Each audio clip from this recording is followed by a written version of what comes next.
ये बात बहुत पुरानी है, जब एक गांव के पीछे एक गहरा और डरावना जंगल हुआ करता था। एक दिन सख्त सर्दी थी, धुंध और कहर हर तरफ फैली थी। इसी दौरान अचानक जंगल में आर्मी की एक गाड़ी दाखिल हुई। गाड़ी में कर्नल अरमान अपने 2 सिपाहियों के साथ मौजूद था। उनके सामने 2 बदमाश कैदी बैठे थे, सुल्तान और गजर। कर्नल अरमान ने सख्त लहजे में कहा, सुल्तान और गजर, हमें उस जगह ले चलो जहां तुमने वो कीमती संदूक दफन किया था। सुल्तान और गजर पहले तो बहाने बनाने लगे, मगर फौजी इनके साथ थे, भाग नहीं सकते थे।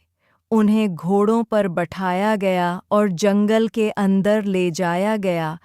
पत्तों पर बर्फ जमी थी, हवाएं चल रही थीं और दूर दूर तक कोई इंसान नहीं था। कुछ दूर जाकर सुल्तान बोला, साहब, हमने पहले यहाँ खोदा था, लेकिन संदूक यहाँ नहीं मिला। शायद कुछ आगे होगा। फिर कुछ और आगे चलकर गजर ने कहा, ये जगह ठीक लगती है। संदूक शायद यही कहीं दफन है। सिपाहियों ने दोनों से कहा। जल्दी खोदो। जमीन सख्त बर्फीली थी, मगर दोनों ने डर के मारे बेलचे चलाने शुरू कर दिए। काफी देर बाद जमीन अंदर से हल्की सी टक टुक की आवाज आई। सुल्तान ने चीख कर कहा, संदूक मिल गया, यहाँ है। सिपाहियों ने फौरन जगह साफ की और एक भारी लोहे का संदूक निकाल लिया। मगर जैसे ही संदूक बाहर आया, अचानक कहीं से फायरिंग की आवाज़ गूंजी। सुल्तान और गजर वहीं ढेर हो गए। जो सिपाही संदूक उठा रहे थे वो भी बेखबर थे, क्योंकि ये सब पहले से तय जाल था।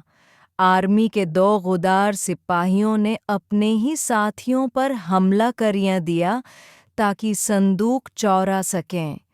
कौन कौन था गुदार? क्यों क्या गया ये सब? संदूक में क्या था? इन सब सवालों का जवाब कहानी के आखिर में मिलेगा। एक रात गांव में बहुत तेज बर्फबारी हो रही थी। लोग घरों में दबके बैठे थे। छतों पर बर्फ इतनी ज्यादा जम गई थी कि कुछ घरों के गिरने का डर था। इसी गांव में खान नाम का एक गरीब आदमी रहता था। इसके साथ उसकी बीवी और उसका बूढ़ा बाप रहता था। खां फिक्रमंदी से घर की छत देख रहा था। बेगम, ये बर्फ अगर और जमा हुई तो छत गिर जाएगी। मैं कुछ मजदूरी करके पैसे लाता हूँ ताकि घर ठीक करा सकूं। बीवी ने कहा। सर्दी बहुत है, ख्याल से जाना। खान काम की तलाश में निकला। बर्फबारी रखने का नाम नहीं ले रही थी। कुछ आगे उसे चंद लोग बर्फ साफ करने का काम करते नजर आए। वो भी उनके साथ लग गया। सर्दी शदीद थी, हाथ सुन हो चुके थे, मगर खां मेहनत करता रहा। कई घंटों बाद काम खत्म हुआ। खां ने मालिक से कहा, साहब, मेरी मजदूरी दे दें, घर की छत गिर रही है।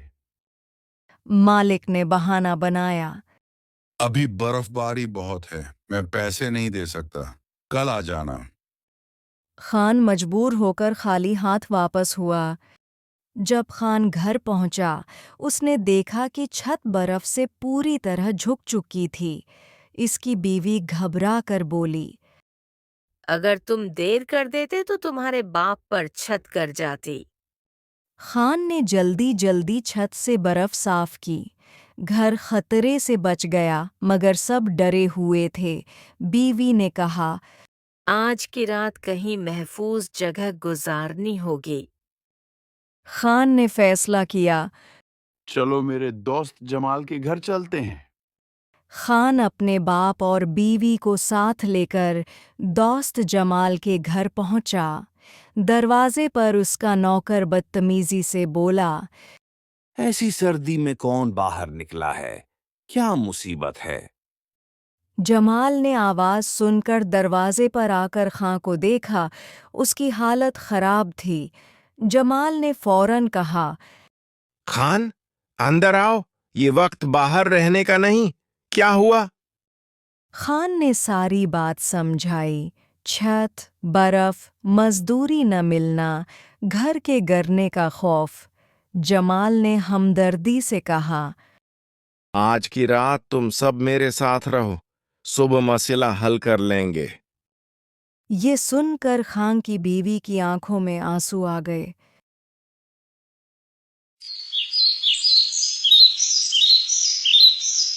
रात गुजर गई। सुबह होते ही गांव में एक बड़ा शोर मच गया। कुछ सिपाही जख्मी हालत में गांव तक पहुंचे और बताया, जंगल में हमारे साथियों पर हमला हुआ, संदूक चोरी हो गया और गिरदार सिपाही फिरार हैं। पूरा गांव लर्ज गया। खां भी हैरान था कि ये सब क्या हुआ। इसी वक्त जमाल ने खां से कहा, याद है तुमने बताया था कि कल तुम्हारी मजदूरी नहीं दी। वो मालिक शायद उन्हीं गुदारों से मिला हुआ था। सुबह जब सिपाही उसका पूछ रहे थे तो वो भी गायब था। अब सब बातें जोड़ने लगे। संदूक, गुदार, हमला और गांव का गायब कारीगर।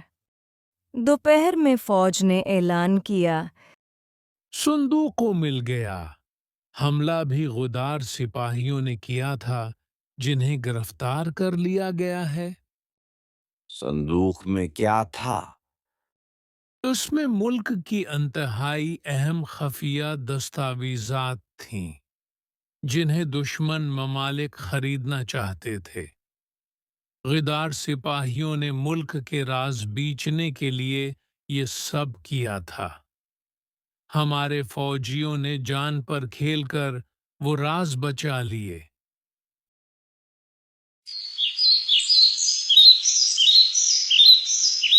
खान को अगले दिन उसकी मजदूरी भी मिल गई और इलाके के फौजी अफसर ने उसके घर की छत ठीक कराने में भी मदद की।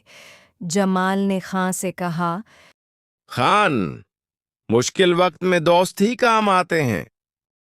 खान ने शुक्र अदा किया।